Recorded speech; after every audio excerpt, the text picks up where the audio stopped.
Bom dia a todos, eu sou a Letícia, estou no segundo ano de mestrado, fui bolsista CAPES, e eu vou apresentar parte da minha pesquisa, que é o Manuel Paulo Filho, a representação da mulher moderna na revista Ilustrada para Todos, e eu estudo o projeto inteiro de 1919 a 1923, mas aqui eu vou fazer um recorte e falar exclusivamente sobre o ano de 1922. Bom, começando pelo autor, Manuel Paulo Filho nasceu em Cachoeira, na Bahia, em 22 de março de 1890 e consolidou sua carreira jornalística, política e literária no Rio de Janeiro, em 1911, ano em que iniciou sua trajetória no Correio da Manhã, periódico que assumiria o cargo de diretor entre os anos de 1926 a 1969. A despeito de ser pouco comentado nos estudos de história da imprensa brasileira, percebe-se, por meio da análise de periódicos e revistas da primeira década do século XX, sua relevância em meio ao cenário literário e político da época. O acúmulo de nomeações e cargos, como ter sido eleito presidente da Associação Brasileira de Imprensa entre 28 e 29, ser membro da Academia Luso-Brasileira de Letras, da Academia Carioca de Letras e um dos fundadores do Instituto Histórico e Geográfico do Rio de Janeiro, demonstram tal relevância. Sua atuação na Associação Brasileira de Imprensa, não restrita apenas ao período em que foi eleito presidente da instituição, permitiu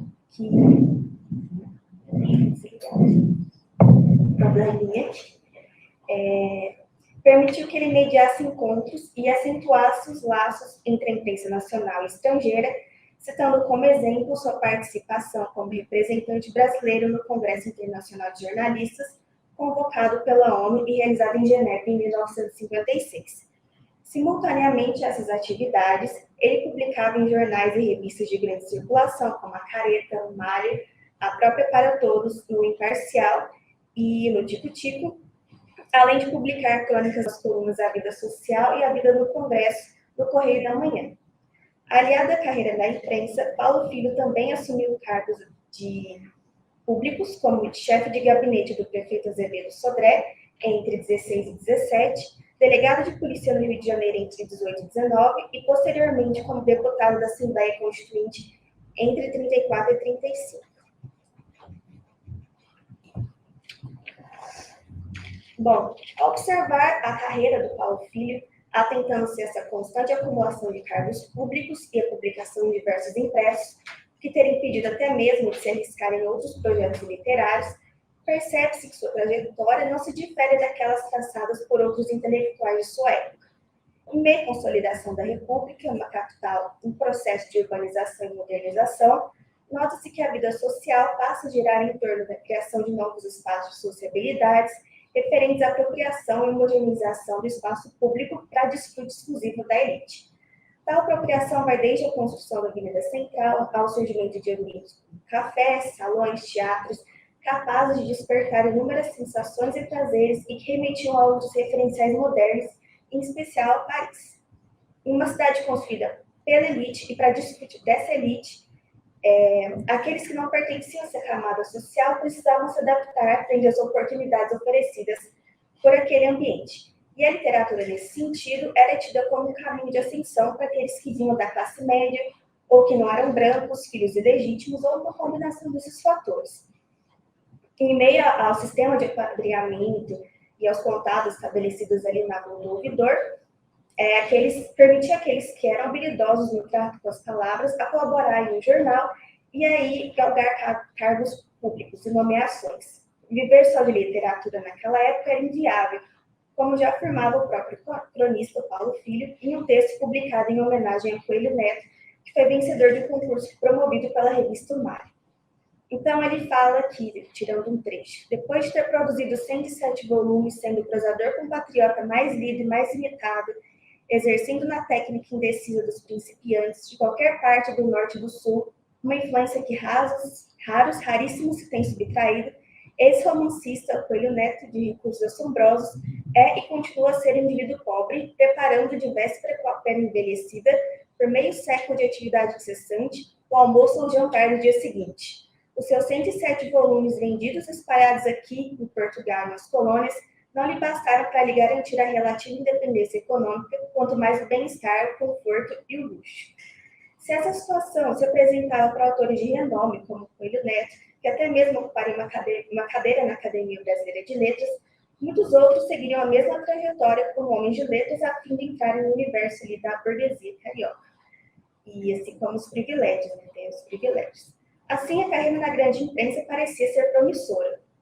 Entre o final do século XIX e início do século XX, o crescimento do número de jornais que circulavam na metrópole carioca é um dos indícios de uma imprensa que se modernizava e se consolidava no país. Esses periódicos tinham como função disseminar os valores de uma nova sociedade moderna, alinhada aos ideais cientificistas e higienistas.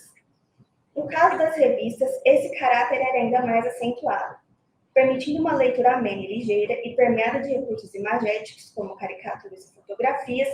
As revistas alcançavam diferentes públicos, até aquele que não necessariamente era alfabetizado.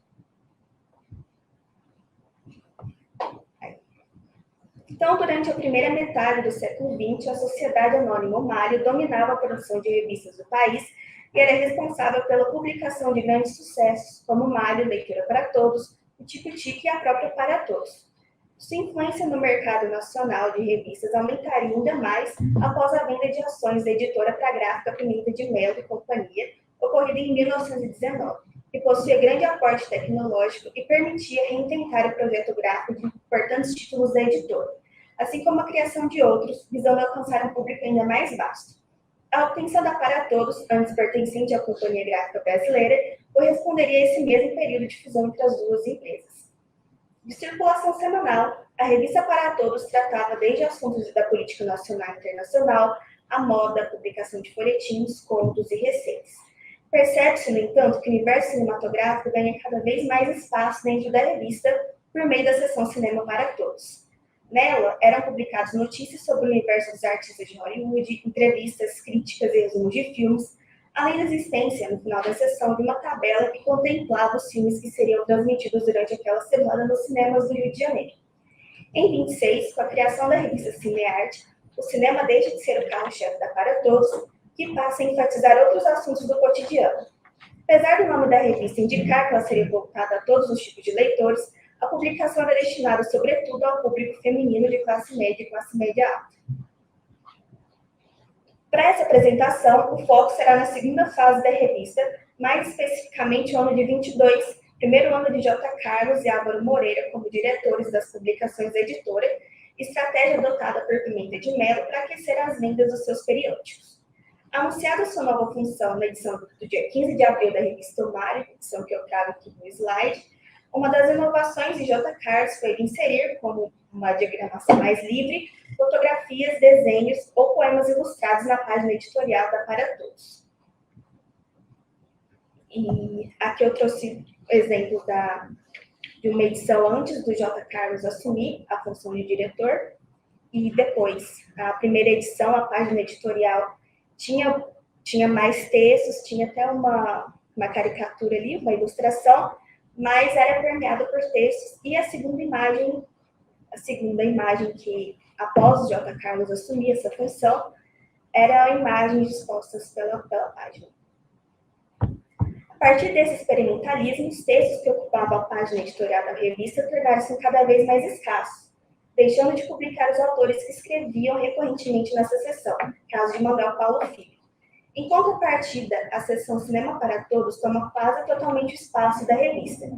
Utilizando a edição 176 como exemplo, de 29 de abril de 1922, que é essa edição, inclusive, que eu trago aqui, que é essa segunda foto, a seção Cinema para Todos ocupa 27 das 44 páginas do periódico, sendo as primeiras 10 páginas iniciais preenchidas por anúncios e correspondências com os leitores, padrão esse que seria adotado ao longo das edições desse ano.